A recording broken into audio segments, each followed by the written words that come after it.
ఎప్పుడు ఎవరి పరిస్థితి ఎలా ఉంటుందో ఎవరికీ తెలీదు. అందుకే అధికారం ఉన్నప్పుడు ఎగిరి పడొద్దు, అధికారం లేనప్పుడు బాధపడొద్దు అని ఈరోజు ఆంధ్రప్రదేశ్‌లో జరిగిన ఒక సన్నివేశం చూస్తే తెలుస్తుంది. వైఎస్ఆర్‌సీపీ మాజీ ఎమ్మెల్యే అయిన ద్వారంపూడి చంద్రశేఖర్ గారు వైఎస్ఆర్‌సీపీ అధికారంలో ఉన్నప్పుడు ఏ విధంగా పవన్ కళ్యాణ్‌పై విమర్శలు చేసేవాడో ప్రత్యేకంగా చెప్పనక్కర్లేదు. ముఖ్యంగా జన సైనికులను, జనసేన వీర మహిళలను నోటికొచ్చినట్లు తిట్టియడం, అలాగే వారిపై దాడులు సైతం చేయించడం జరిగింది. అయితే జన సైనికులపై దాడి చేసిన సందర్భంలో పవన్ కళ్యాణ్ గారు హెచ్చరించడం జరిగింది. ద్వారంపూడి చంద్రశేఖర్ నీ అంతు చూస్తాను, నీ పతనం మొదలయ్యింది అని గతంలో వార్నింగ్ ఇచ్చారు. ఇప్పుడు జనసేన ప్రభుత్వాన్ని ఏర్పాటు చేయడం జరిగింది. వైఎస్ఆర్‌సీపీ మాజీ ఎమ్మెల్యే అయిన ద్వారంపూడి చంద్రశేఖర్ గారు ఓడిపోవడం కూడా జరిగింది.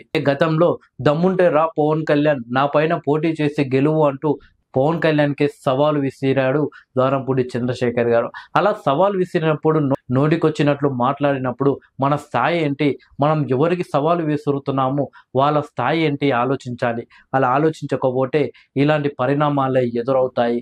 తాజాగా మంత్రి నాదెండ్ల మనోహర్ సైతం ద్వారంపూడి చంద్రశేఖర్‌కు సంబంధించిన అవినీతి బయట పెట్టడానికి ప్రయత్నాలు చేస్తున్నారు. అక్రమంగా రేషన్ బియ్యం తరలింపుకు సంబంధించి ఫైల్స్ సైతం పవన్ కళ్యాణ్ దగ్గరకు నాదెండ్ల మనోహర్ తీసుకువెళ్ళినట్టు తెలుస్తుంది. అయితే తాజాగా కాకినాడలోని ద్వారంపూడి చంద్రశేఖర్ యొక్క బినామీ అక్రమంగా స్థలం కబ్జా చేసి అక్రమంగా భవనం కట్టడం జరిగింది. దానికి సంబంధించి కాకినాడ కార్పొరేషన్ అధికారులు నోటీసులు ఇచ్చినప్పటికీ వారు స్పందించకపోవడంతో ఈరోజు కాకినాడ పోలీసులు ఆ అక్రమ భవనాన్ని కూల్చివేస్తున్నారు. అయితే ఈ సందర్భంలో దాన్ని అడ్డుకునేందుకు ద్వారంపూడి చంద్రశేఖర్ గారు వెళ్ళడం జరిగింది.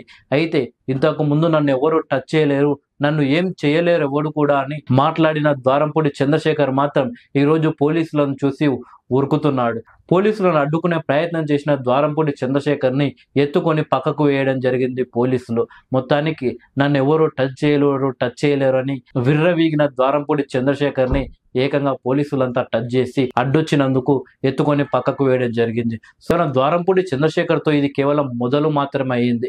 వైఎస్ఆర్‌సీపీలో చాలా మంది నాయకులు ఇలాంటి అక్రమంగా ఎవరెవరైతే కబ్జా చేసి అక్రమ కట్టడాలు కట్టారో వాళ్ళందరికీ కూడా ఇదే పరిస్థితి ఎదురయ్యే అవకాశాలు కనిపిస్తున్నాయి.